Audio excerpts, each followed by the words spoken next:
Madam President, as the Irish Prime Minister sets out for Brussels tomorrow, he might well chew over the words of the Irish pop group U2, "Where did it all go wrong?" The other heads of state and government should also reflect why, on the threshold of a new French presidency, we have come full circle since the last, from Nice to Nice. There is clear evidence that a majority in every member state supports the European Union.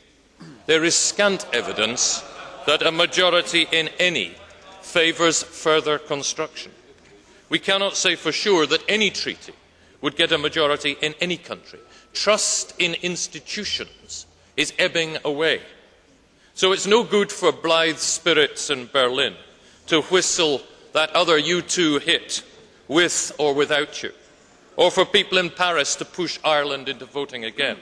As Brecht pointed out, you cannot dissolve the people. Though fewer than 1 million voted against, and in a landscape littered with lies, the people are not persuaded. Why?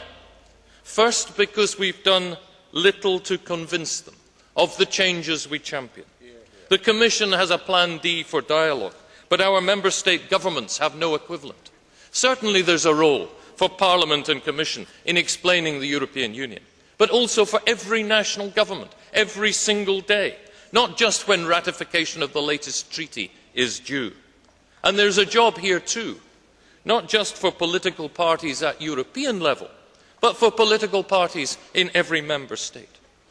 Second, while the EU has created great wealth, it is now amassed less honestly and spread less fairly.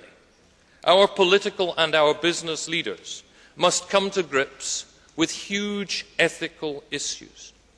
And Martin Schulz, I'm sorry you have only 5 heads of state or government these days, but those issues are no less valid in the countries run by socialists than they are in any other. Third, for all the freedoms for goods and for capital, and even for services, our union is not famed for freedoms for its people. Cross-border complications in civil law, custody of children in divorce cases, problems with properties abroad fill the mailbags of MEPs. A lack of safeguards in cross-border criminal cases and a cavalier approach to data protection add to that unease. What the EU promises in theory, it too often fails to deliver in practice. This is the backdrop against which our response to Ireland must be measured. Here in this House, we want the new treaty. We know it helps put right these wrongs. But beyond this forest of metal and glass, this is too little understood. So my group's advice to Council is this: get on with the real business of Europe, boosting trade, combating climate change, fighting food and fuel price rises. Let those who will continue to ratify the treaty. If necessary, make do with Nice. Use the passerelle clause to speed up Europe's problem-solving potential. Forget the full-time president until you settle what the 6-month stagiaire is going to do. Launch a comprehensive campaign to remind people why the EU exists, inform them how it works, and explain why, like the proverbial pint of Guinness, it is good for you. Europe means too much to too many to allow this crisis to stop it in its tracks.